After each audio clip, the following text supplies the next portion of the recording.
Yeah.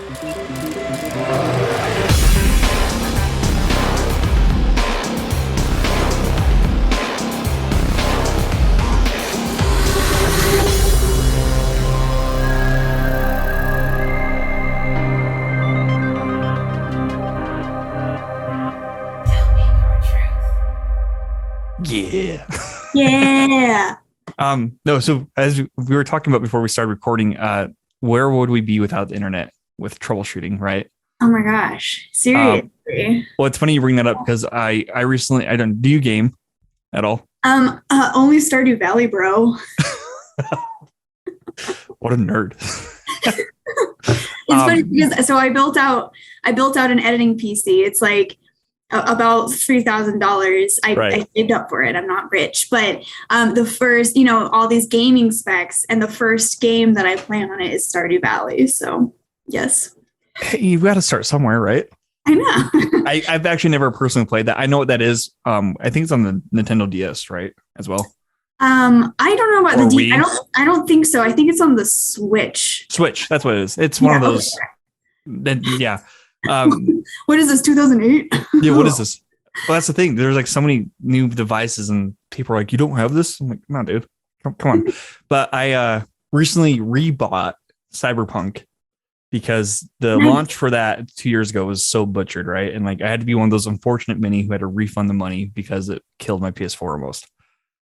So I rebought it for like $25 because it's on sale. And then I was on this level before we started recording here. And I'm like, why is the door not opening? I don't understand why it's not opening. Is this another glitch? Is it broken? And so I had to go online, and it turns out, no, it's not. It's just you have to look over right a little bit and then ring the doorbell to the store. I spent like 5 minutes dinking with it and like trying to find if there's another way in, like through a window. I'm like, I don't. So yeah, Amazing. thank you, Do you internet. remember doorbells? Just kidding. Well, it's like, so it's hidden. And I'm like, well, I don't know why the game developers just didn't knock. The Yeah. knocking is a thing too. Why do you have to ring the doorbell? You know what I mean? So interesting. Yeah. It's like a little side quest for you to find the doorbell. And it's a side quest I was working on. So it's like a side quest within a side quest. I'm like, you're making this harder than it needs to be, But, and as far as PC gaming goes, I mean, I built my own PC too. Not as nice as yours, apparently, but, I mean, the specs are decent enough, right? And so I only play one game on it though. And it's last week I started playing it. Mm-hmm. It's like, what's it called? Phasmophobia or whatever it's called. It's like a ghost hunting game. Ooh, that sounds cool. It's fun, but Sounds like Luigi's Mansion. yeah, it's fun. Yeah. And you have like 4 players, and you all do different stuff and try to figure out what ghost you're hunting. But it gets spooky. But that's as far as gaming goes on the PC. I usually use it for editing or whatever else. Yeah. I love it. So, Yeah, I mean, if it works, it works. I just like built mine out because I had like been operating off of a dinosaur laptop for so long, and I was like, okay, well, now that I know that I want to edit, like that's my career path that I want to start out on. Like, I'm like, I'm just gonna go all in.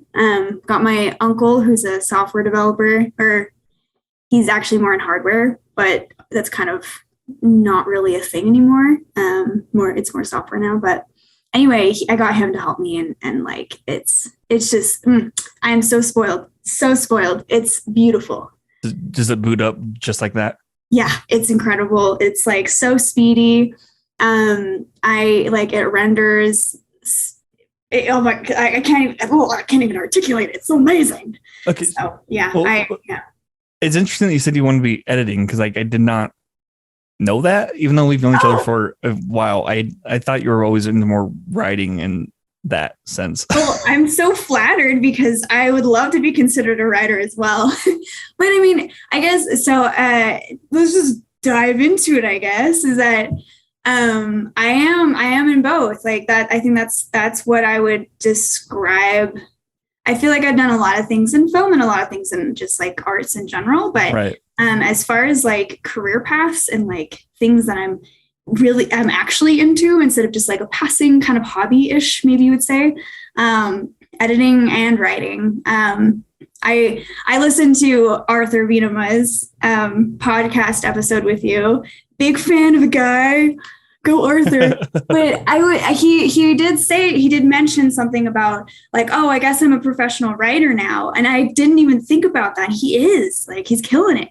But I would not say like, I'm not a professional writer. I write for fun. I write for, personal enjoyment. And then editing is my moneymaker at this point, which I love. So that's cool. I actually had no idea. I literally thought you were just a writer in a film and doing side gigs and stuff like that. I had no idea. That's good to know.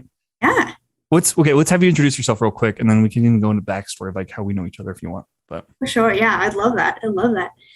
So my name's Taylor Mott. I am a local editor in Salt Lake City. I do a lot of general film things, but I kind of fell into editing once the pandemic came around, and I've just never really left, and it's actually where I want to stay. So that is definitely a silver lining from the great global pandemic of 2020 onward. But yeah, so I grew up doing a lot of arts. I grew up in theater, but I went to the U thinking that I'd be going to computer science. Did not find my passion there. Didn't find my community, and then I fell into animation. That took me into editing pretty much. Like, I won't go all the way into it, but my background is in animation, primarily with film, and that led me to live action editing. And yeah, so I know Chaz because I think the first time we met was I was just tagging along with Kiri and Daniel to Desert Edge when you guys were meeting up for drinks after Paul's class on Thursday nights. And I think that's when we first met. I would love to be more friends with you, Chaz, but I would say like we're more of like brushing elbows a bunch, And then of course I'm a big fan of your lizard. So thank you. Yeah. He's asleep right now, but yeah. I love that lizard.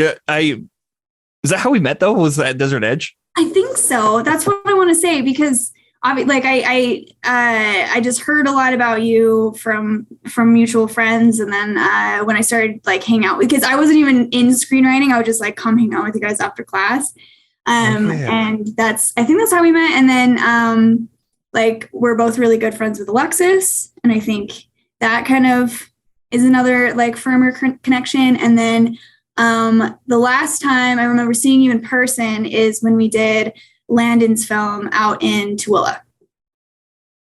Do you remember that? At the 749? Is that it's like the haunted place? Yeah. Were you there? Yeah, I was there.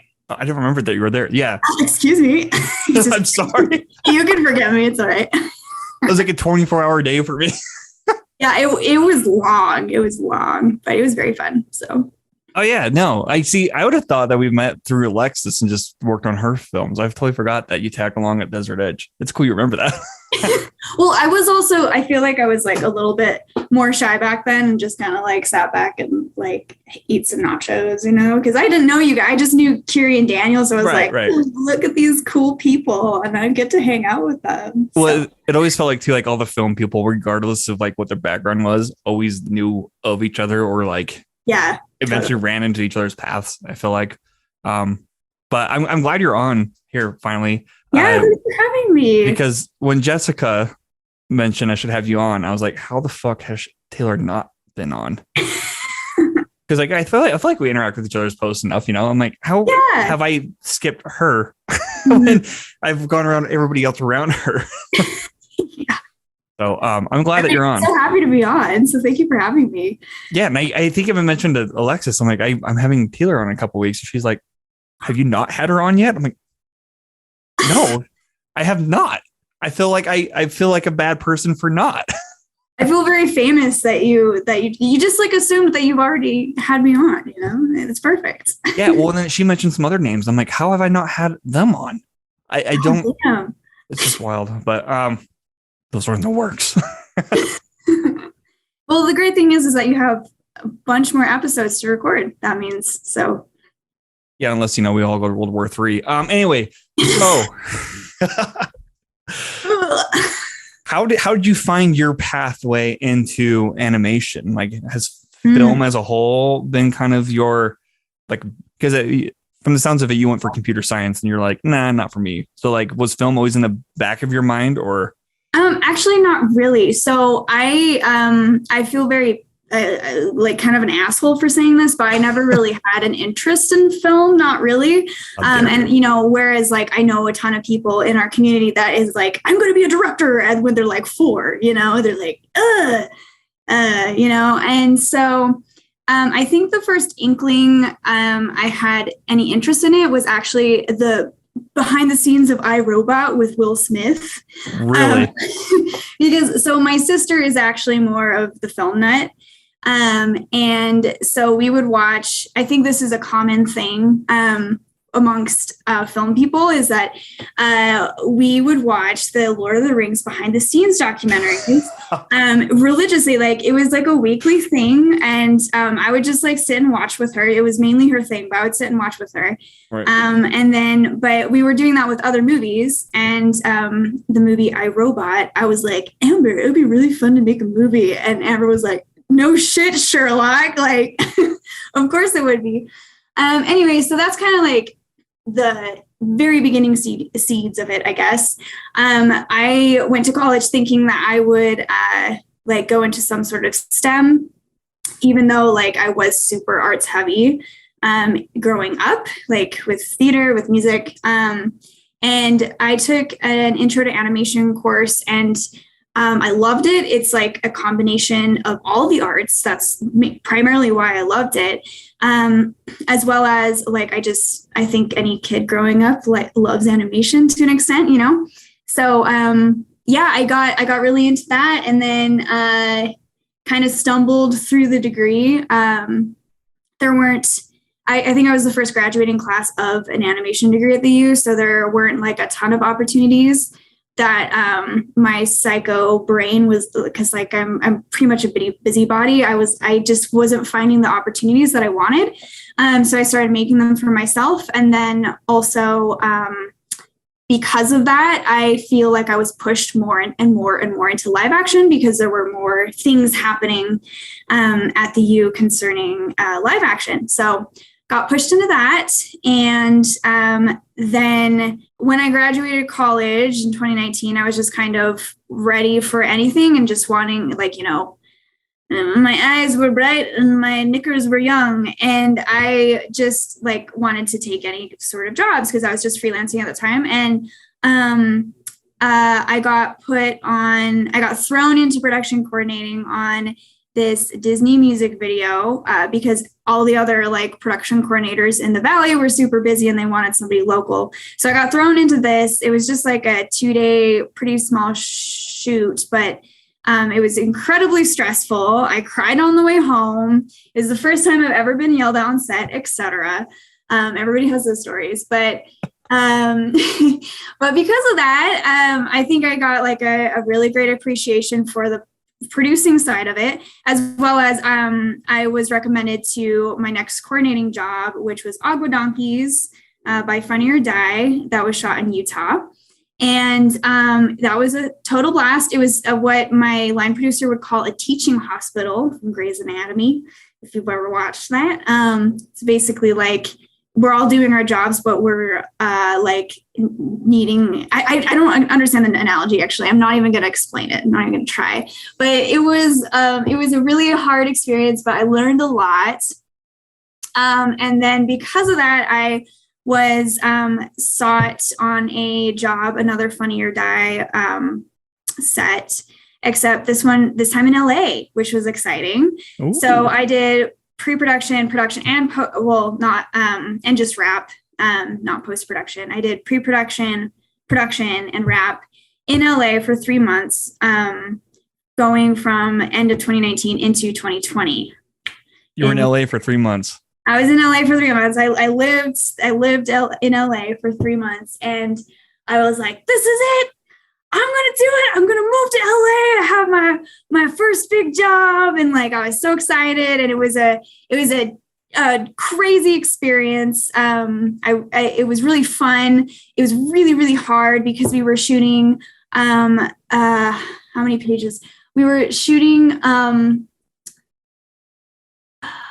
We were shooting 180 pages in 19 days. For references, usually features are 120 pages in 20 days. So it was really, really hard. And we also flipped in the middle of it. So it was a union set by the end of it. So I learned a lot about unions. But then, of course, when I got home and I was like, okay, I'm going to stay out the rest of my leaves and then move to LA and like live my happy little LA life. Of course, the pandemic hit. Bah, bah, bah. Enter COVID. And so what I'm getting at too here is that the silver lining of that, even though, like obviously it's a terrible experience and, globally really awful. For me personally, the silver lining is that it pushed me back into editing. I had a job throughout the entire pandemic, which I'm so grateful for.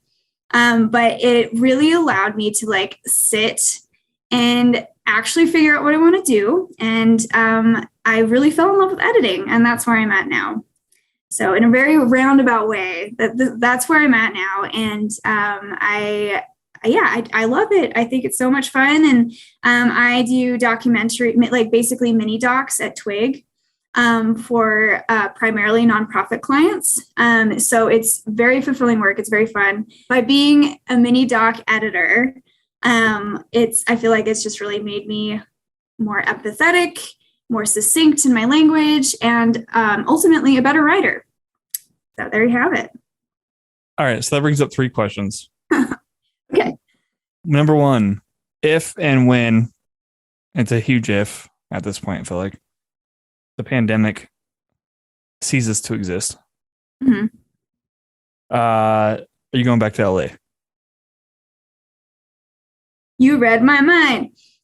So my lease is up in April. Oh, end of April. Moving soon? And I'm moving. What? Woohoo! That's exciting. Yeah. I mean, that's the plan, we don't really want to go. I would be moving with my partner. We don't really want to go out if it's like how Omicron was at the beginning of the year. But, and yes, the pandemic is still here. Let me acknowledge that. But I've talked to my folks, my friends, my colleagues in LA, and they basically said like it hasn't slowed it, like it stopped in 2020 and then it picked right back up and it hasn't stopped since, as far as work goes. So as long as I'm proactive and have a little bit of savings to tide me over, that's the plan. Yeah, I mean, as humans too, I mean, we learn to adapt, and it feels like a lot of places that have adapted to this worldwide event of shittiness. Absolutely. And then enter World War III. I know. Get ready. I shouldn't joke about it because it's really sad, Oh yeah. The news this morning was really bad, and like I had like 4 shots of espresso in my coffee, right? So I was like reading Twitter, doomsday scrolling on Twitter, which I would not recommend. No, never. And then like I was just like hyper focused on that. Like, oh my God. So I had like anxiety, like oh dude, yeah, it's happening. Times. Yeah. And then of course, it's like when COVID's getting better, it's like, well, how else can we fuck it up? Yeah. Boom. Anyway, part 2 of this question I was gonna ask you. Yeah. You brought up that you guys unionized halfway through. Mm-hmm. What's the difference between that and how you guys were doing it before, if you don't mind me asking? Oh, yeah. For somebody who's not familiar with that kind of stuff. Yeah, that's a super, super great question. So basically it was a lot of unionized folks working on a non-union set. And when unionized folks, when enough of them report that they're working on this set, then the unions will reach out to the production and say, hey, like, you really need to flip the set. You really need to get IATSE involved in the set because a lot of our people are working on your set. So what that meant is that the production company has to pay into pension, insurance, et cetera, in addition to like the workers paying into it, but the employer now has to pay into it as well. Through the union. And then a lot of just like little rules. So it was chaos before, it was chaos after, more chaos after. Because, like, for instance, Video Village, the chairs in Video Village, only props is allowed to touch the chairs when you're on a union set. Yeah, I've heard about this kind of stuff. Yeah, it's just like little weird random things. And like when you're in it long enough, it makes sense. And it's like there are reasons behind it. But since we flipped, props was just like, hey, we're like in over our heads. Can your PAs please help out? And we were like, yeah, don't fucking worry about it. We got you, bro. So there was lots of stuff like that. It was really difficult for production because there was a lot of tension with just like communication of how we were reporting the days, because the benefit to the crew is that, you know, they're accruing their union days. And for the folks who aren't in the union, like I wasn't in the union, but I was accruing union days and therefore could apply to be in the union and pay the fee and then get health insurance and benefits. And so there was a little miscommunication about that, and but we all got it worked out. And so those days did count toward everybody. And I'm pretty sure like the crew members who weren't in the union are now unionized, which is great. I was going to join the production coordinators union for the health insurance, but then like COVID hit and I was like, yeah, I'm glad I didn't pay $7,000 to not do any more union work. So dang, is it lifetime? No, it's a yearly thing. Oh, God. It's yearly dues, and that's the cheapest. Or actually, mine might have been 4,000. I can't remember, but it's the cheapest union to be in because it doesn't really offer a lot of benefits. Yeah, no, I've heard about that rule that like if you're not in a certain department, you can't touch anything. Like even the director can't touch the camera. Like that's how strict it is. And like you said, I think it makes sense in the long run, but totally. When you come from like independent guerrilla filmmaking, how school teaches you, right? It's like, totally what the fuck is this? Yeah. This isn't what I was taught. Totally different worlds. Absolutely. Okay, so part 3 of that question, or of a question to your response. Yeah. So with editing now, you said that it's helped you become like a better writer and all this stuff. Do you view movies and TV shows or just projects entirely different now that you kind of know how to deconstruct and reconstruct just pieces of footage to tell a story? Or I think it's the editing has definitely helped me be more succinct, because yes, like screenwriting, like you meant, like we talked about before, I'm also really into writing. I think just because I don't do it in the volumes that I do editing, like I haven't gotten there really story-wise of like you, like Arthur, like some of the other folks in the screenwriting group that I host, like they're so good about plot and like deconstructing that aspect of it and like character motivation, etc. As far as editing goes, I really think that being so deep in like doing in the volumes that I do, it really helps me. And you just notice it more, I guess. Like that's the best answer. There we go. There's the answer. You just notice it more. And it's interesting watching the stuff where you don't notice the editing because it feels natural. The psychology behind editing is so fucking cool to me.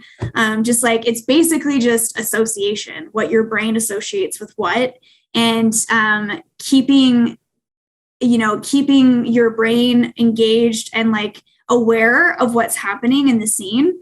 So that's really cool. But I would say like the stuff that I get most excited about is when I notice the editing, when I'm like, that was really fucking cool. Or, of course, what did they do there? That was bad. But that's like pretty rare, There was a movie that I watched recently. Oh, well, Adam McKay's Don't Look Up. Oh, that editing bugged me. Oh, you didn't like it? I thought it was really like fresh. Yeah. I was literally like, why the fuck are you freeze framing randomly? It makes me feel like the whole movie's skipping. Okay, so actually, if you're interested, let's hear it. because you asked me to be on your podcast, which I'm so excited about, because you asked me about it, I was like, you know what? I need to get into podcast. I really do. Because like I just listened to script notes and I love script notes, but I'm like, there has to be more podcasts out there, Taylor. You got to try them. Everybody has a podcast, Taylor. Come on. I know. But I found I discovered a podcast called Art of the Cut. I don't know who runs it, but it's called Art of the Cut. It's on Spotify. But I listened to the episode of the editor of Don't Look Up, and it was really interesting. He's like a total like stoner bro, I feel like, so he was really fun to listen to. But he talked about the editing a little bit, and it was just like so much fun because I feel like, whereas I love editing and it is like what I want to go into now. I've been in a really tight bubble because I really only, apart from like doing like side gigs and like small jobs, I've really only like theorized and talked about editing, like the nitty gritty stuff of it with my two bosses. So my circle is really small, and I'm realizing, that there's so much more to learn about and explore with the art. So, but if you're interested, maybe you'd like the editing more if you listen to that episode. I don't know. So, but it really, that really stuck with me, that with the way it's edited. So. Well, I mean, there's a purpose to it. Like, like if it was one freeze from mine, I'd be like, oh, it was an accident. But I mean, there's multiple. And it's really jarring. But you know what, though? I mean, I think it works in the movie's favor because like the movie's so divided anyway, like who it's making fun of or whatever. So like, it's just really off-putting as a whole. Like it's a whole movie. Yeah. It's really depressing at the end. Oh, yeah. I mean, was it depressing? I'm not sure how much I would recommend it to people, to be honest. Like, want a happy viewing? Don't watch this. yeah, really. I'm like, do you want to see Leo and J-Law like bump around? Like, I don't know. Like, I don't know. I don't know how I loved it as a movie as a whole, but the editing, I was like, whoa, That's cool that you noticed it though. Like that's what stood out to you. And in fact, if you found that podcast, Art of the Cut, you said? Art of the Cut. Mm-hmm. I'm gonna check that out. Thinking about it more, I think I'm actually, for where my skill set is now, I am, I think I told this to Alex, my boss, yesterday. I was like, it's really unfortunate that I'm not more of a visual editor. I'm more of a story editor because like most of editing is visual, but, and I'm slowly getting into that, but just because of my background with Twig of, I was basically trained on the job, that documentary and like constructing a story from somebody's interview, and like doing it in a concise way, and an impactful way, like, those are your bones. And once you have the bones, like, of course, it matters what you put in visually because of like the psychology and whatnot, and like just impactfulness of images. But if you have the bones, you have the piece. So it sounds like the Arby's commercial. We have the meats. No, we have the meats. We have the bones. That's cool. That I mean, the documentary is probably a good starting point for storytelling. I mean, like you said, it's without the story of a documentary, you don't really have a documentary, right? I mean, that's what makes it compelling. Totally. Yeah. I mean, but I guess my next question, maybe, I don't know if you know much about this, but like if you're editing like an action sequence, let's say John Wick, right? Mm-hmm. Is there like a formula that you would want to follow, like how many seconds per shot kind of a thing? Or interesting. Do you think it's more of like a freestyle, free for all? How can we make this the most badass sequence ever? Yeah, I mean, so that's a really interesting question. I think this isn't a cop out, but I do think it's whatever feels right. Yeah. I think your intuition is always right, and if it's not feeling right, like just flipping two images, like swapping them in the timeline, like that helps solve things. Or I will say though that like action sequences that are like handheld and like 27 shots in 30 seconds, like it I feel like that's a cop out, you know. It's like 'cause you can make anything look like a badass action sequence if you just do that, you know. So I will say that it's the choreography that makes the action sequence. Yeah, John Wick. I think John Wick does a good job at it personally, but Oh yeah, no, I mean, it's not that it doesn't. It's not that it bothers me. I guess it's more of like I feel like that's whatever. There's like an era that is what everybody did with action sequences, and with like a little bit more planning and precision, like things can turn out like a little bit different and a little bit more like polished, you know? Yeah, especially, I mean, it even goes before editing is like knowing what frames to shoot at to make it choppy and exactly know how to sell it, being so intense, you know? Mm-hmm. That is something. Oh, sorry to interrupt. What were you gonna say? Yeah, I was just gonna say that is something that like the planning that goes into the edit, like I really believe so. I have a philosophy in life is that everybody should work a fast food job. I have another philosophy in life that everybody should work production and everybody should work as an editor or like do editing because it just trains your brain. Okay, for production, it teaches you to be, you know, like it teaches you what to look out for people screwing you over, and also, but also like gratitude for what production does for you. And then on the editing side, it really teaches you what to go into shoots with, you know, like what you have to think about in the edit, and like what you can problem solve and what you can't. So it's, I think everybody should learn how to edit. Yeah. And I think, I mean, I'm not formally trained in editing. It's just, you know, learn as you kind of go thing. But I think, knowing the basics of it at least has helped me even like as far as screenwriting goes, you know, with how you see a certain shot in your mind and like how you could convey it, you know, and convey that onto the paper. So whoever ends up shooting it, or you can reference it while you're editing, you know, like it's like, oh, this is exactly, you know, that's the sequence that was supposed to go, or kind of stuff like that. But my last question with your editing thing, there's this trend. I don't know if it's really a trend. I like to think it's a trend on social media. People call it timeline porn, where it's the whole timeline with all the shots and effects and everything. I right? Love it. I love those. Some of them are so organized, like a T. I'm like, that's perfection. And other ones are so chaotic. Mm-hmm. You're like, how did you find your way through this project? But it looks like a beautiful mess, and it works. Do you ever do that then? Like after you're done the project, do you ever just like kind of zoom out and like look at the whole timeline and be like, I did that? Oh my gosh. I wish I'm more of the latter description, unfortunately. Like my timelines are chaos. I'm doing notes with my boss right now, and we're doing like a fine cut, so we're really getting into it. And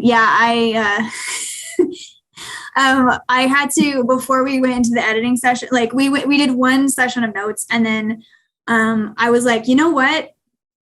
We're not going to do this tomorrow. And the next day I spent a couple hours. It wasn't that long, but I like parsed everything out and organized things and like made it so much cleaner. And like the rest of the note sessions from then on were just so much easier. But yeah, I'm more of a chaotic editor because with like my J and L cuts and like trying stuff out on like the first row and stuff like that. So I edit in chaos, and then when I have to show people, I'm like, oh shit, I should have been a lot more organized. like ignore the timeline, but watch the final product on this other screen. Just watch the screen, please.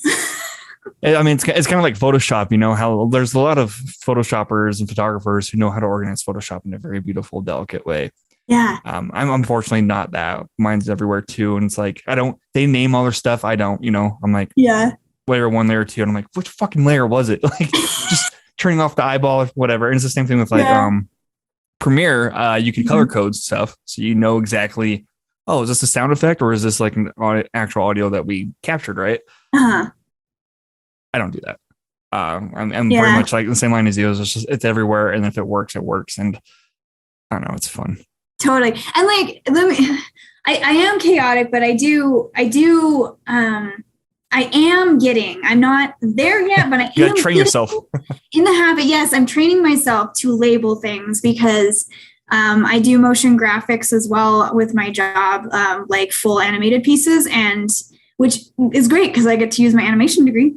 But like after the first project, I was like, shit, I need to start labeling layers. And since then, every layer is labeled. It is perfection. But I am a lot more organized with my motion graphics projects than, because I don't know, like it's that if you don't know what is what, you get into deep shit with a timeline. You're like, I mean, it could be one of two shots. Like, okay, it's this one, you know?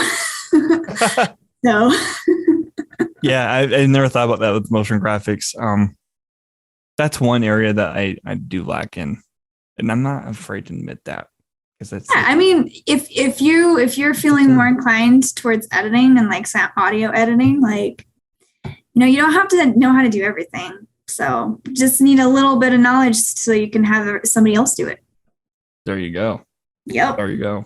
What are some of the best highs you've experienced, you know, doing animation or just editing or just as a whole?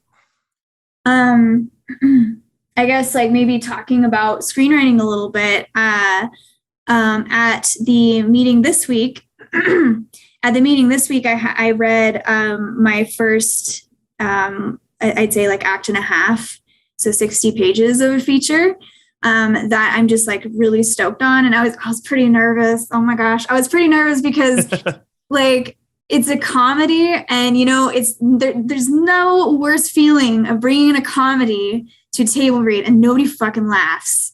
So, but things were landing.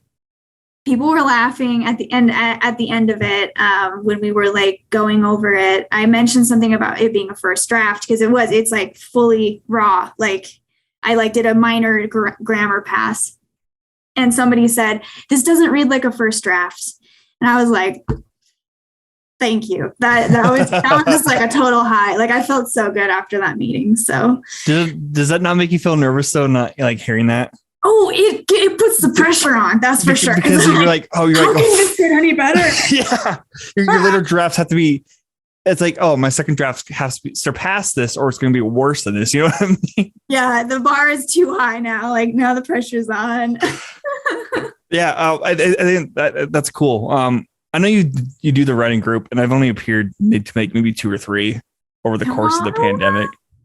I know. I get the emails, and I'm like, maybe I can make it. And I click maybe, and I just never show.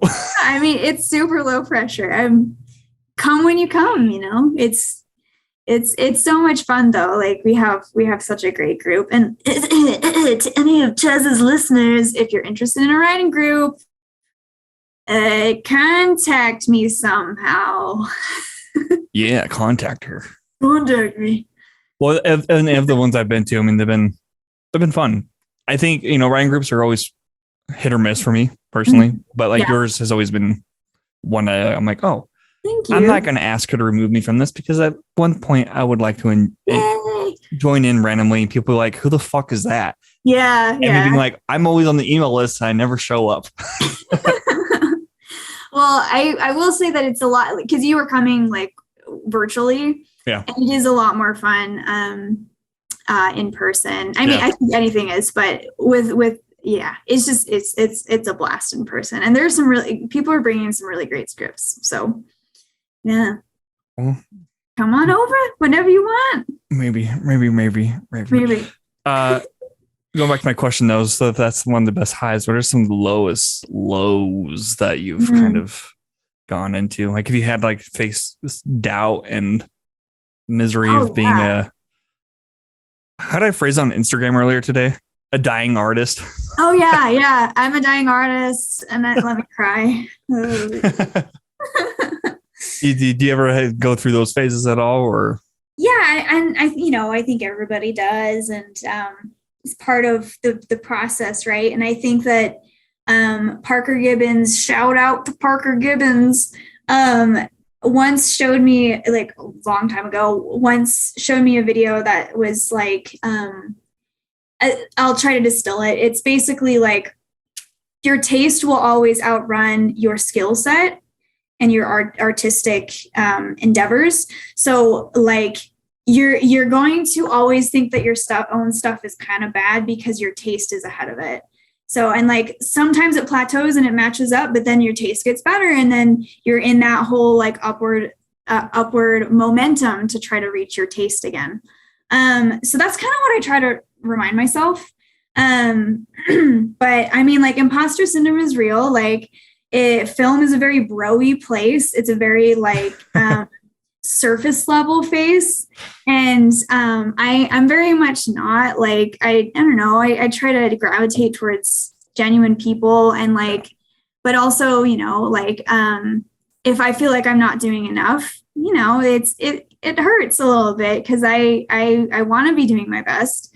And film is very like competitive and you compare yourself a lot. So I kind of struggle with that, but then I always remind myself like that I'm only 25 and I have my entire life ahead of me. And, you know, those like inspirational meme posts that's like, Oprah started her own show when she was 46 or whatever. I don't know if that's true, but like that, yes, I have time.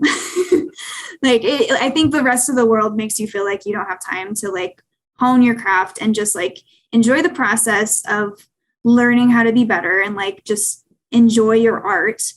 But that you do have time. You have lots of time. So how do you balance finding yourself, like your voice and just, you know, your overall taste, as you put it, as an artist compared to like how you view life? Like, do you find they often intersect quite often, or? It definitely intersects quite a bit because since I am like early on in my career, I feel like I'm trying a lot of things out. Right. And I feel like, you know, I get the frustration of like, of what I was talking about before is like my taste is ahead of my actual skill set and like how my understanding of it. Right. So I think it's a good life lesson though. And I like going back to the time factor is that I think by, like I've been working on instilling this is that I do have time to experiment. I do have time to like, actually invest in this lifelong career if that's what I want to do. And I think that definitely applies to other things. And like, I think, let's see, with things that I consider more of hobbies, like I do consider writing more of a hobby. I'm not cool like Arthur, you know, professional writer over here. Kudos. But I'm gonna keep bringing him up because he's the only one I listen to, and I feel bad about it. I want to listen to more.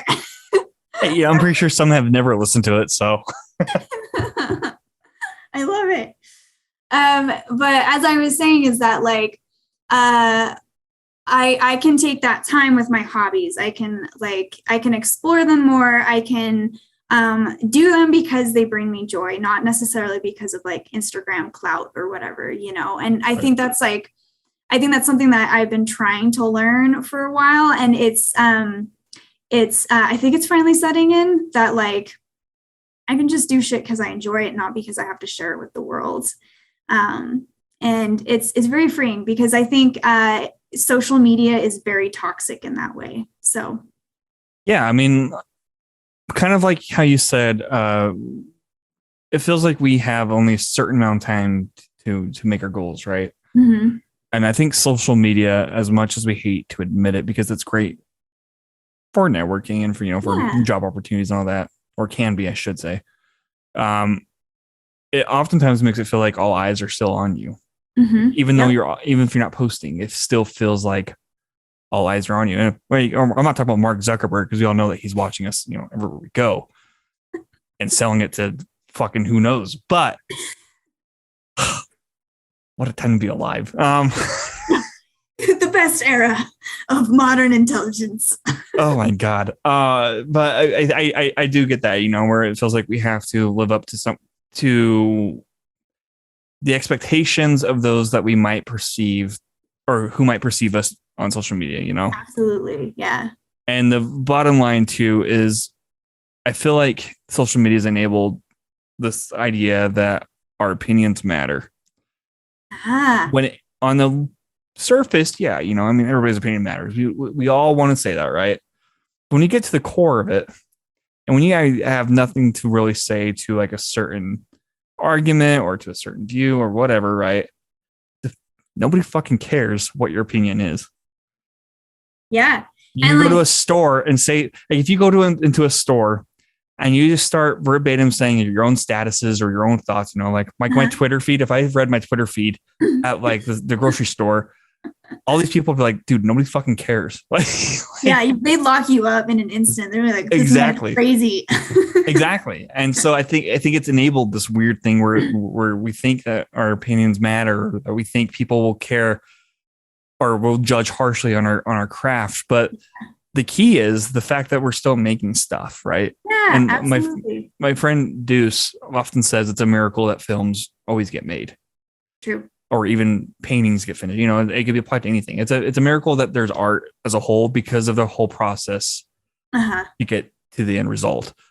And if people aren't recognizing that alone, then they're really missing the point of what it is to view art and to be a connoisseur of that, Absolutely. And like to piggyback off of that, like I think and to like kind of connect it to your original question more is like that intersection has really come for me is when like to your point, when you don't care about other people's opinions, like when I'm making something for myself. And I think that like it's a hard lesson to learn, because and especially not to bring gender into it, but to bring gender into it, like as a lady, like you're kind of raised to really care about what other people think about what you look like, what you talk like, literally everything. And, everybody gets that to some degree. I'm just speaking from my experience as a woman specifically.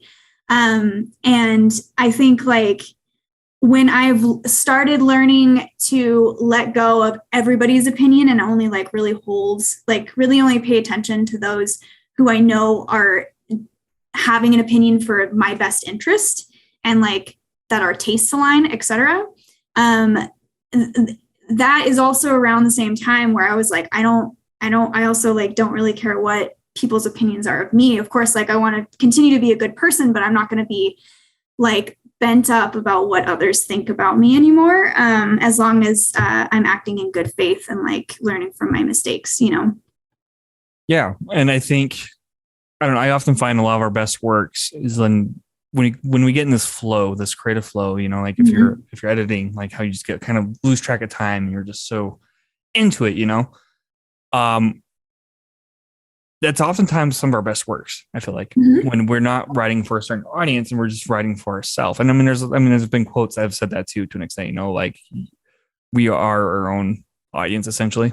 And I know recently, I think it was Denis Villeneuve who said that, where he's like, I didn't direct Dune for the mainstream audience. He's like, I directed it for my 14-year-old self. Like that's the film I would want to see, I feel like if each creative person kind of approached it, like, how does this fulfill me? I think it's like I don't know, more understanding of like the craft and for yourself, because it is that journey, Absolutely. So to go off that, then, like, what's one thing you've discovered about yourself while being on this path? Discovered about myself. Because for me, yeah, please share. I'll give you some time to think about it, right? So, but for me, one of my biggest insecurities, for example, was that I was always worried what people thought about me in high school or whatever. And so being friends with them on Facebook, like, back in high school or whatever, I was always like the edgelord. Like I'd just say cringe stuff just to get reactions, right? And I'm sure if you go back on my Facebook or Twitter or whatever, like I've said some like shit that, like, with how culture has gone now, could get me canceled, right? Like it's like, oh, I should not have said that. Like, delete. Yeah. But and so now it's, I'm 27, almost 28, right? I'll be 28 later this year, but like I still had this mindset, that like, oh, I have to prove myself to these people who doubted me in school for whatever reason. It's just always in the back of my mind, right? Yeah. But now I recognize, or I'm recognizing, I should say, because it's still an evolving process, but it's that even though they suck in high school, it goes back to that nobody cares. Yeah. Yeah. And if people hold on to that idea of you for whatever fucking reason, right? Mm-hmm. For that long, then like it's them who needs help and necessary. You know what I mean? Absolutely. So, yeah. It's their issue. It is their issue. And plus everybody's out now having kids and just forcing out babies. And I'm like, I'm like not even like the concern of that, you know, like it's cool. It's better to see that than like to focus on like what happened in high school or junior high or fucking, you know. Yeah. You know that. Yeah, absolutely. No, I like that. And I feel you hard. Like, I feel like I was like totally cringy and well, I maybe not cringy. I kind of had a pencil up my butt in high school. Like I was like insane and I still kind of am, but I think the pandemic broke me a little bit to like take a breath and realize that there's more to life than just like working all the time. So maybe that's my answer is that I don't have a pencil up my butt anymore and like I'm able to enjoy life a little bit more. I think, and I don't know, like I'm sure it's a combination of the whole world events in the last 3 years. Oh, for sure. But, I think like, well, I think like thinking about film and as a whole, not just like editing per se, but I think it's really taught me how to be more genuine, which I'm because like I personally shy away from disingenuous interactions. So I think like even if it's just an acquaintance or whatever, like I feel like it's kind of taught me by bad example.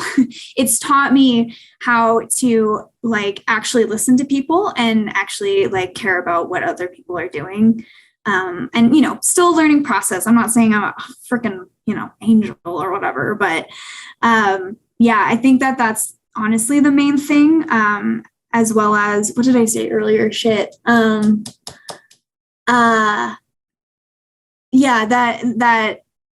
I guess like the pencil up the ass and the being more genuine is kind of the same thing. Is that like before the pandemic, I was like, go, go, go. Gonna be the best in the world and Taylor's crazy. Watch out. Not necessarily. I'm just being funny, but maybe not. Or that. Is she? Like, nobody's laughing here, Taylor. Somebody's gonna listen to this and be like, nah, she was crazy. Like oh God, get this lady help. they IM or the DM me and they're like, dude, that chick that you had on. Run, Chaz, run. No, I'm just kidding. Yeah. Or are you? Just kidding. I'm kidding. Nervous laughter. But yeah. Anyway, pandemic has extracted the pencil from my ass, and film in general has taught me that positive energy attracts positive energy. And of course, there are the exceptions to this, but you will, if you put out what you want, like energy-wise. Let's get into some energy-wise, like you'll attract the people that inspire you and lift you up and are actual like community members to you. So no, I totally believe that. Yeah. Question. This is totally side. You mentioned Asylum 49. Yeah. Or earlier, right? I think we were recording then. Yeah, we were. I think we were. Were we? I don't know. Yes, we were, because I was talking about how. Yeah. Got it. Yes. Okay. Were you? Did you experience anything there, like ghostly?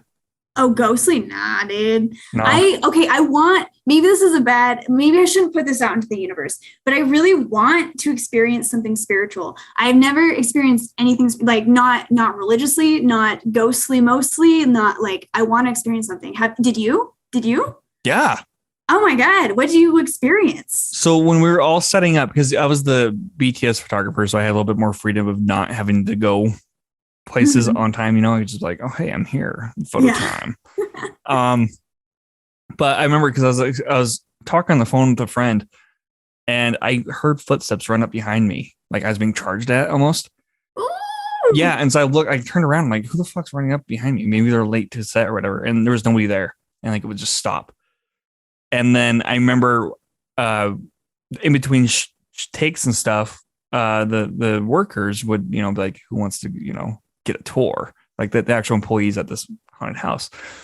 And we're like, yeah, dude. And they're like, oh, this is the most haunted room, right? And we actually heard a lot of shuffling in there, and there was nobody in there. I mean, I know preemptively saying, oh yeah, the workers showed us around, like as they could easily be like, oh, they planned it, you know what I mean?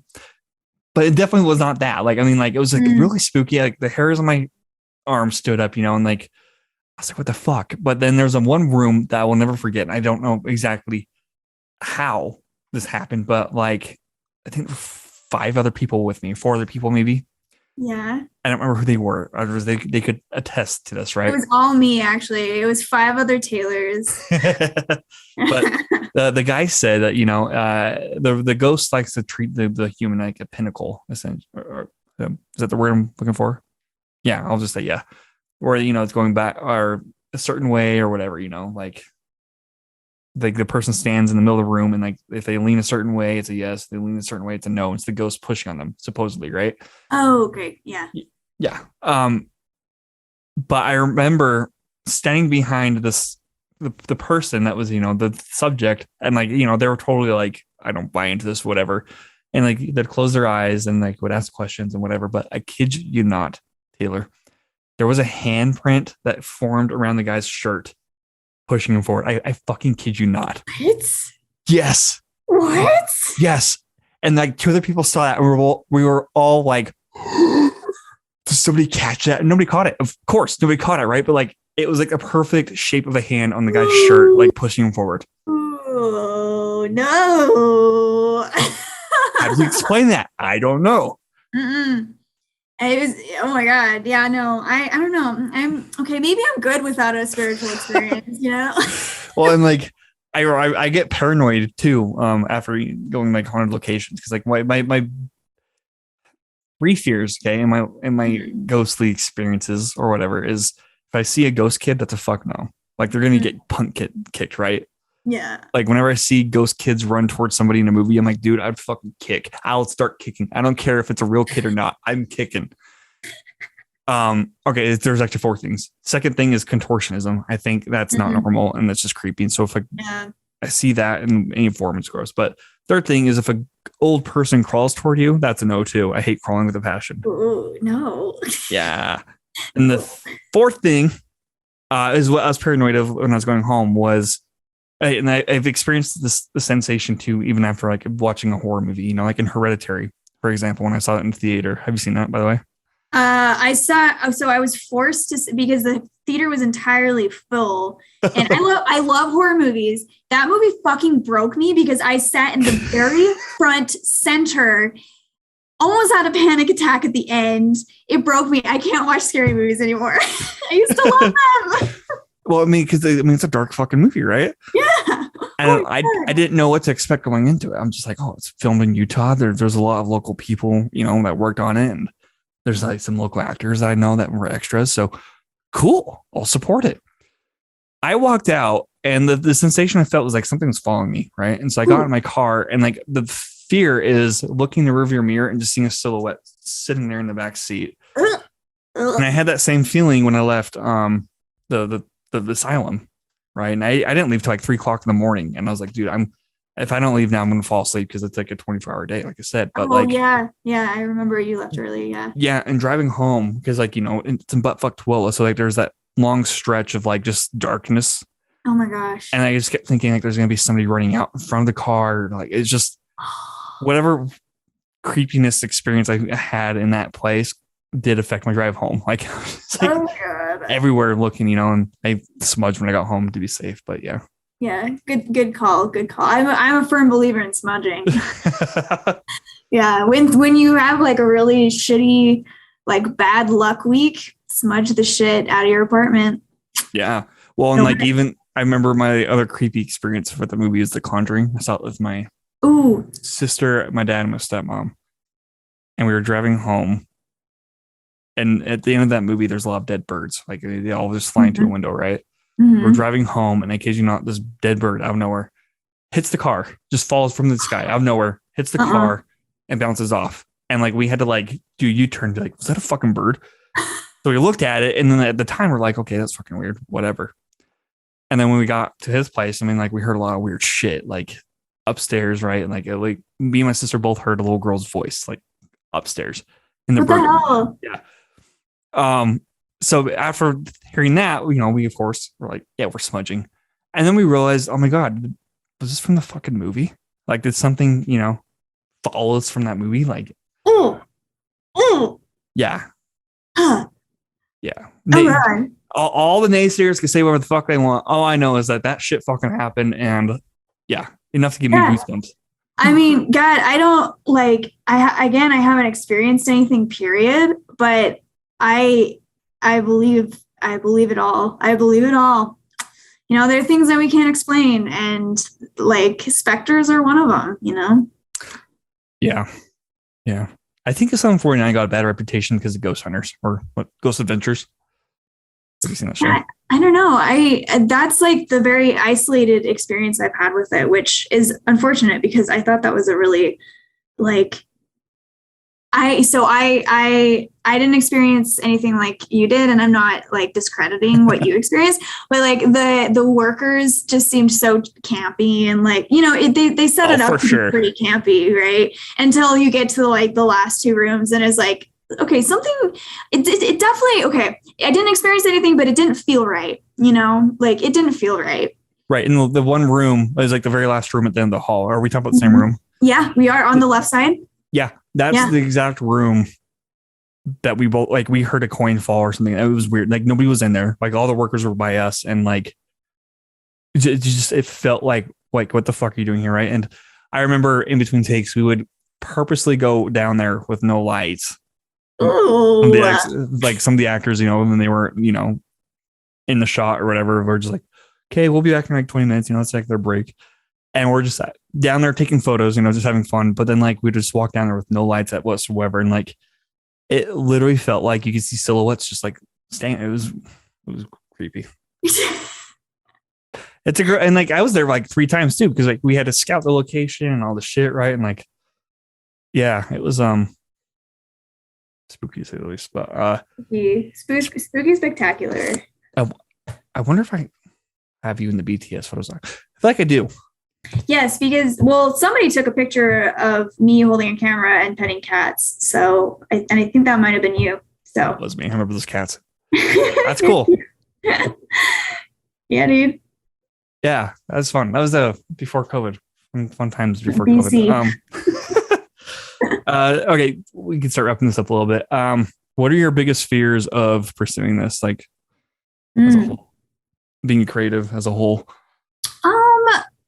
I think in general, it's like I don't know if any creators are very satisfied, you know, and not because they aren't accomplished or anything, but it's just, you know, it's just like a tough environment to be in, you know. But that being said, I feel like I don't have any super intense fears because basically it's like I just want to feel fulfilled. I just want to feel like I'm doing some good, some influence, because film is so influential, and that's what I really love about it. So I guess there is this fear then. I'm afraid that I will fall into the doldrums of like editing for money. And yes, there has to be some of that, like filmmaking for money, of course, but I just don't want to lose the humanity of it, and I don't want to lose the empathy of it and the influence it can have. I love that. That's a unique look at that. Thanks. Yeah, I think I'm a big believer in like literature in all forms just cultivates empathy and education and a better understanding of ourselves and other human experiences. Hell yeah. Yeah. Cheers to that, brother. Cheers to that. Oh. And then how do you hope that you can possibly inspire others by being an editor and having background in animation, writing as a hobby?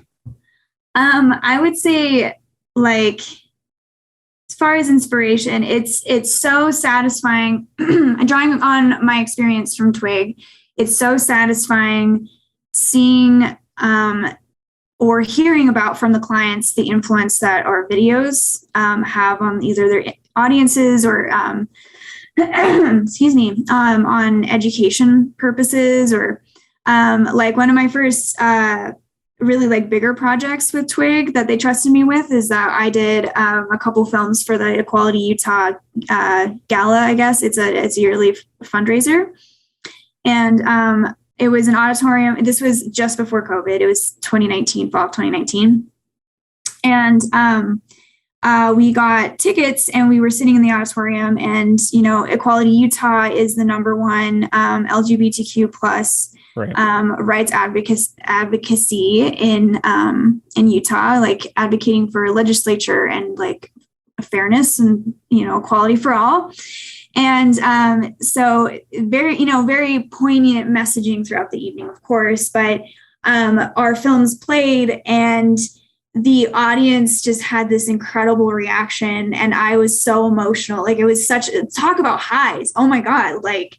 Like being in an audience where they're cheering for your film and like obviously like more for the subjects of your film, but you got them to the subjects through your art, to create that empathy and to create that like human experience again. It was a very cool experience, and I would just like to continue making those, no matter how small, like just impactful, inspiring,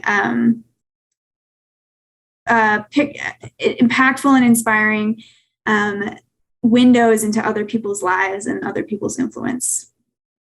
That's cool. And it's really cool to think about the editors really being like the secret inspiration, right? Because without the editors, I mean, there'd be no film.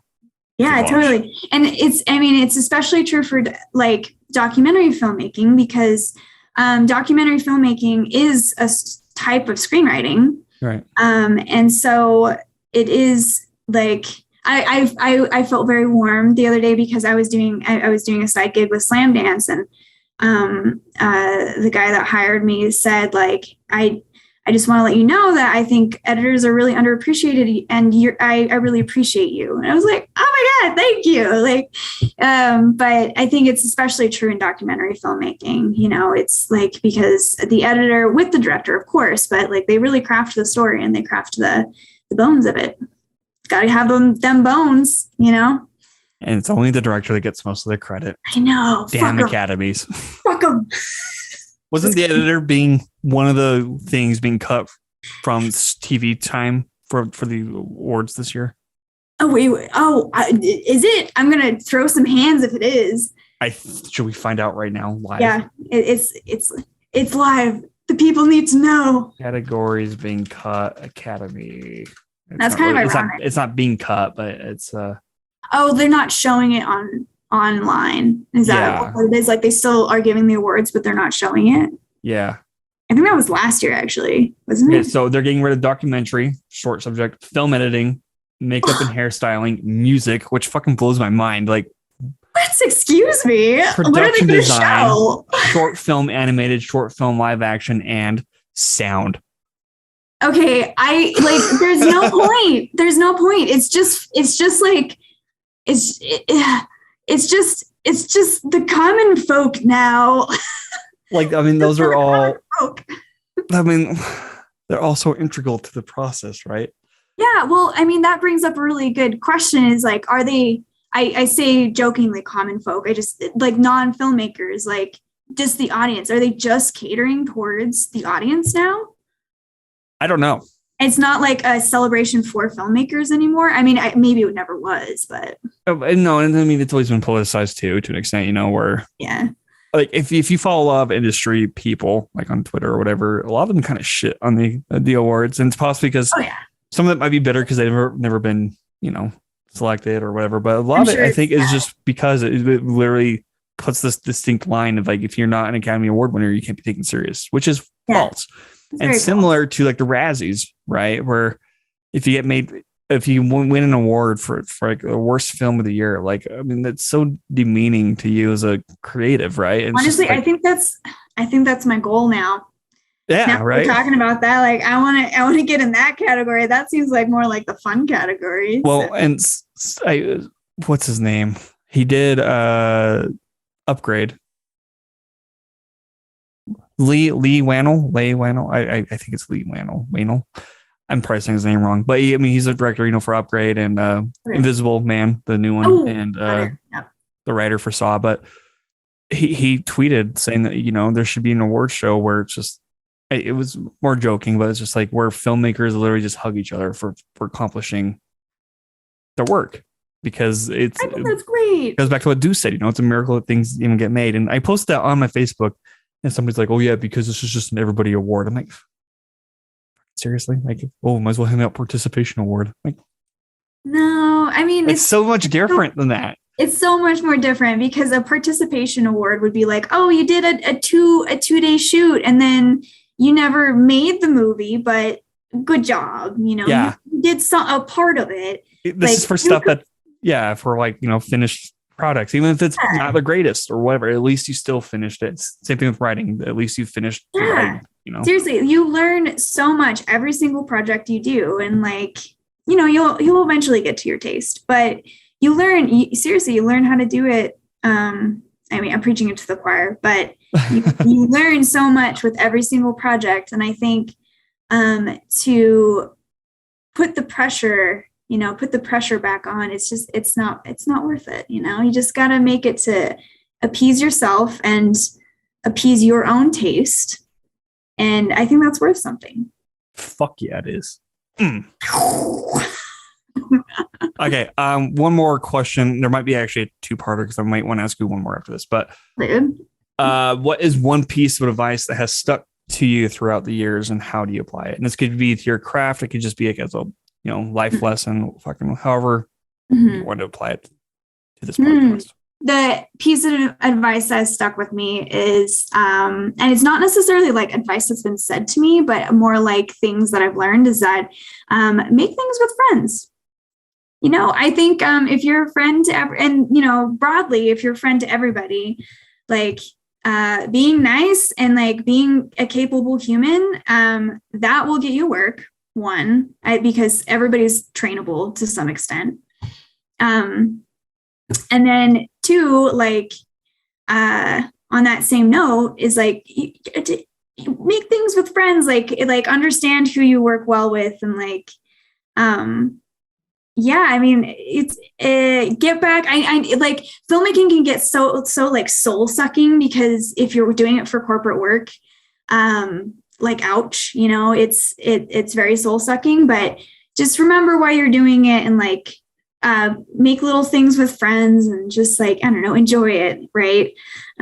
Maybe that's the theme tonight. It's just enjoy what you're doing, and like try to remember why you got into it. Hell yeah. Yeah. Because that's where the passion really is, Yeah. That's what sparked it, and that's what's going to end it. Full circle. Then we'll just throw this one random piece in here. What makes you stick out among, like, what makes you different from other creatives out there? Oh, that's a good question. Probably that my favorite movie is Swiss Army Man. Oh, God. No. I had to ask. I knew it.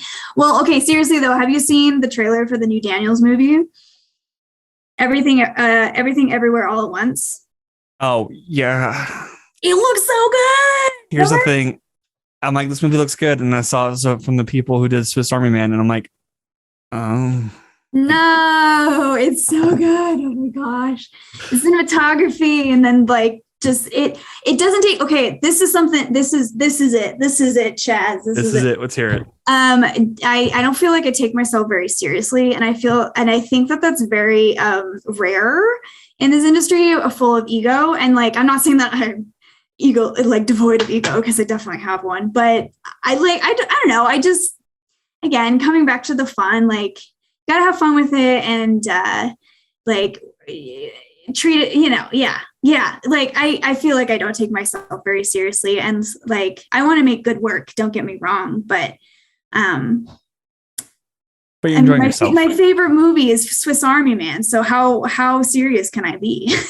I did, and I think I'm not sure. I don't think you've read a lot of my scripts in screenwriting because I don't think I've brought them in when we've like linked up. But I think it's apparent in my own writing that I just want to make like goofy shit that brings people joy or like brings you a chuckle, you know? And when I saw Swiss Army Man, I was like, this is literally the movie that I want to make. That's cool. Like just pure ridiculousness. I love absurdism.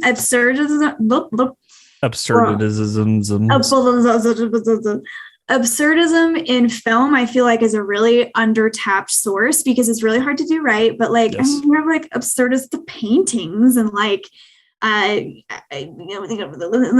like, I guess like Weird Al, that's absurdist music. Yeah. You know, there's absurdism in other forms of art, but in film, I still feel like it's undertapped. And I kind of want to lean into that and like see what more is there from a story perspective, you know? Yeah. No, totally. And like you said, I mean, because like film in itself is a different art form, but like the style of film you're doing is even more of an art form, you know, like it adds on top of how many different art forms you're doing. Yeah. And taking inspiration from, which makes it a really unique medium, in my opinion. Like, absolutely. Like you said, it makes it so fucking hard to pull off because you don't know what the finished product is until, you know, you're editing, like you're piecing together. You're like, do we have everything? I don't fucking know. Oh my gosh. Seriously. No, and just to give you an idea too, like I made my parents, I don't know, have you seen Mandy? Oh, I love Mandy. See, I love Mandy too, but I mean, I forced my parents to watch it and they're like, you got your degree for this. That's kind of the vibe I got from it. Have you seen the Nick Cage film where he's like trapped in a fun house or something like that? Willy's Wonderland. Yeah. Have you seen it? Yeah. Worth it? It's entertaining. Okay. That's good enough for me. I mean, if you want to see Nick Cage, number one, he doesn't talk at all, which I think is the greatest use of Nick Cage. Because like he's so great, right? But it means he has to tap into acting some other way, right? And there's this dance montage that is one of my favorite gifts that like I love to find and use. But it's because it's so campy where he like takes an energy drink and plays this pinball machine, and then he, you know, cleans and kicks ass at these animatronics, and then goes to take it to another break and just chugs an energy drink. It's just there's no explanation of who this guy is at all. It's just you're just watching him do it, and it's fun in that sense, you know. I think there's like some story issues like script wise, but like of course aside from that, it's pretty fun. Okay, I'm sold. Like I think it's on Hulu if I'm not mistaken. Oh, okay, I have Hulu. Yeah, don't quote me on that, but like I think I'm gonna quote you on that. I love Nick Cage, but I mean, like with Mandy though, nobody knew what to expect either. Yeah, totally. It was Sundance Buzz, and then I went with Dan and Marta and Arthur. Fun. I think I went with Arthur. I did no, did I? No, I went with Arthur to a different Nick Cage movie. I mean, they all blend together, you know. They do, and our whole friend circle group just kind of blends together too. It's like, who did I see that with? It was somebody in this whole group, but anyway, yeah. So Swiss Army Man, I think it's cool that it's stuck with you throughout these years, and I'll see the new movie. I just don't know what to expect, and I think that's what makes me more mad. I don't know what to expect. Oh, gotcha. And see, that's what I love because I don't even watch trailers. I just like go to movies or like I just watch movies. COVID's taught me to do that. Good. That's great. And I've seen some great movies like that. And I've seen some awful movies. Yeah. I mean, you know, it's a double-edged sword, right? Or again, I use that, but I don't think it's the right usage. Is it like entendre or something like that? Entendre? I don't know how you say it. But going that route though, I mean, if you do that, then like you kind of recognize that actors will say yes to certain projects. So it kind of gives you hope to work with an actor down the line. Maybe if the stars align, right? Yeah, totally. Don't be it, God. Oh. Really? Okay. I will say that Everything Everywhere All at Once is going to be phenomenal. It's Michelle Yeoh, of course. Like, she's incredible. How can it go wrong? And there are hot dog fingers. Fun fact, before we move on from the subject, because I'm so excited about it. So when I was doing my job in LA, we were in an office building, like because the majority of the show it's called 4D printer, but the majority of the show was in an office building. So we were there for, I think, like 15 of the 19 days. I think we only had like 4 days off of location, or off of this location. And for the majority of those days, Everything Everywhere All at Once was actually shooting right next to us. And my teammates knew that I was obsessed with Swiss Army Man, and so they would send me texts and be like, "Hey, I saw Daniel on the phone in the parking lot. You should go say hi." I'm like, "No, that's super fucking weird. I'm not going to do that." But it was really fun, and like Jamie Lee Curtis came to set one day because my boss was really good, or is really good. My boss at the time is really good friends with her. Yeah. So it was just like really fun. And then to see the trailer, like, and we would see their call sheets, and we would be like, "Why the fuck do they have hot dog fingers? Like, why is that on the call sheet? Like, what are they doing over there?" And then we got to meet a mini pig, and we were like, "Why is there a mini pig on the set?" And then I saw that when the trailer came out, I was like, "Oh my God," like all these things connected. Just and it connecting. was really fun. It was just so fun. That's movie magic right there. It is. It's movie magic, folks. I love that. That's cool. Yeah. I would fangirl, fangirl. I'd just fan out if I saw somebody that I really admired like that. Yeah. If just shooting next door, like how fucking crazy that'd be. Yeah. They were there for like 2 weeks, and I should have gone and said hi. I don't know, but there's weird stuff. I don't want to come across as like a. Yeah, you gotta be. I gotta be cool. I gotta be a friend. You gotta be like, "Oh yeah, I've been doing this for a while." Yeah, I'm like super experienced. It's all part of the gig, and I think that's the thing too. Is the more people you meet, the more you just realize it is a job. Yeah, and so a lot of people idolize, a lot of celebrities, but like outside of the celebrity spotlight, like they're just normal people. Yeah, totally. Yeah. And I think they would appreciate it if you taught them as such. Not everybody. I mean, if you're Kanye West, probably not, but yeah. But he's poor Yeezy. Yeah, I'm gonna skirt around him when I see him. So cool. Well, Taylor, drop your social media stuff. Where can people find you and all the good stuff? My handle is A Forest of Sage on Instagram with underscores in between the words. And do you have a website people can look at too, or? Yeah, that one's a lot easier. It's just taylormott.com. Thank you for coming on. Make sure you check out Taylor's stuff. And Taylor, do you have any last words before we sign off? Yeah, eat your veggies and floss your teeth and give your neighbor a hug if they consent. Yes, and I'll take it back off that and say drink plenty of water and love coffee like it's going out of supply. Demand? No, I don't know. Anyways, that's the show. Yo, that's the show.